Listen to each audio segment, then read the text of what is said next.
কলা গাছের নিচে আমি বসে রইলাম এই ঝড় তুফানের মধ্যে, বসে বসে কান্না করতেছি। ঝড় তুফান থাইমা গেল, বিকাল হয়ে গেছে। ভাবলাম কই যাই, রাত্রেবেলা কই ঘুমাই। তখন এক স্থানীয় মহিলা তার রান্নাঘরে পাতার নিচে গিয়ে আমি শুইলাম। রাত্রেবেলা খাবার খাইয়া মহিলাটা আইছিল তরকারি গরম করতে, আয়সা দেখে ওনার পাতার নিচে আমি শুয়ে আছি। তখন উনি বলল যে কিরে জন্না, তুই এখানে শুয়ে আছিস কেন? তখন আমি বললাম যে খালা, আপনি বললেন না যে আমি এখানে শুয়ে আসছি আমার বড় ভাই বোনের। বললে আমার বড় বোন জরিনা, বড় ভাই আমিন, বড় ভাবি সাবিন আমারে মারবো। আপনি বললেন না যে এখানে শুয়ে আসছি। কেন মারবো? আমি কই, ওদের কথা মতন মানুষের বাসায় কাজ করি না দেখে আমার মারে, আর আমি আমার সৎ মায়ের কথা মতন আমি পড়ালেখা করি, একটা ভালো পরিবেশে বড় হয়ে দেখে ওরা এটা সহ্য করতে পারে না, কারণ ওরা টাকা পায় না, তো এর লিগে আমার মারে। আপনি বললেন না যে আমি এখানে শুয়ে আছি, তাহলে আমার মারবো।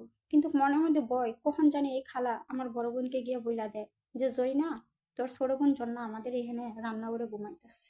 একটা ভয় কাজ করলো আমার মনে। কিন্তু কই খালা আমাকে গোসল করাইলো, গোসল করাইয়া আর বললো যে হাইরে, আজকে যদি মা বাবা পয়সা থাকতো, এই ছোট বোনের কি এই দুঃখ দুর্দশা হয়? কিরকম বড় ভাই বোন।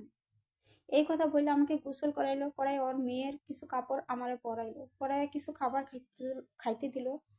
খাইতে দেওয়ার পর ওইখানে আমারে ঘুম পাড়াইলো, নিচে একটা পাড়ি বিছাই দিল মাটিতে, ওইখানে আমি ঘুমাইলাম ওদের ঘরে। ঘুমানোর 2 মিনিটও হয় নাই, আমার কাছে মনে হয় আমার বড় বোন জরিনা আসছে, আয়সা বলতেছে খালা তুমি কেন ওরে এখানে ঘুমাইতে দিছো, তুমি কেন ওরে এখানে খাবার খাইতে দিছো। আমাকে আবার মারা শুরু করলো। এখন আমি কোনোভাবে জীবন বাঁচাইয়া ওদের কাছ থেকে অনেক দূরে চলে গেলাম, একটা বাড়িতে গিয়া আমি বারিন্দাতে বইসা রইলাম। বইসা কাঁদতে কাঁদতে ওখানে আমি ঘুমাইয়া গেলাম। সকালবেলা ভাবি উঠা দেখলো তার বারিন্দাতে আমি কাঁদতে কাঁদতে ঘুমাই গেছি। আমার জিজ্ঞাসা কি রে না, তুই এখানে এইভাবে ঘুমাইতেছিস কি জন্য? আমি বললাম ভাবি, আমার বড় বোনের বললো না আমার মারবো, আমার মারে দেখে আমি এখানে আসা, যাতে না মারতে পারে এখানে এসে বসে ঘুমাইয়া গেছি। তখন ভাবি আমার মাথাটা একটু হাতায়া দিল, হাতায়া মাথা হাত রাখলো, মাথা হাতায়া ঘরে নিয়ে আমার করে ভাত খাইতে দিল। ভাত খাইয়া ভাবির বিয়ের সাথে আমি খেলা শুরু করলাম, খেলতাছি, পোলাপানের সাথে খেলতাছি। তখন আমার মাথায় কল্পনা আসলো যে সবাই তো গার্মেন্টসে চাকরি করে, আমিও চাকরি করব।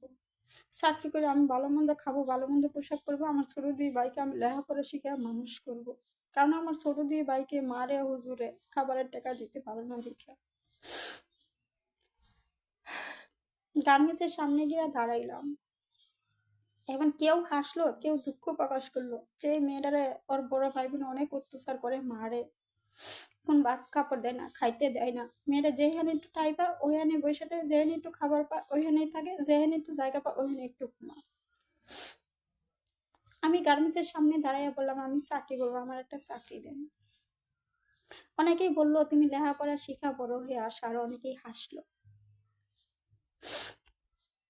আমি অনেক কষ্ট নিয়ে আয়সা বললাম আমি কি কাজ করতে পারি, কিভাবে আমি উপরে উঠি, কিভাবে আমি বড় হই। মনের মধ্যে একটা টেনশন, এই টেনশন যেন আমার মাথায় না ছাড়ে। আমার তো বড় হইতেই হইব। মাথার মধ্যে একটা টেনশন ঢুকে গেল। কিন্তু বড় হইতে গেলে তো আগে আমার জন্ম নিয়ন্ত্রণের কাগজ লাগবে। এই কাগজ আমি কই পাব? যেমনি হোক আমার কাগজ ব্যবস্থা করতে হইব।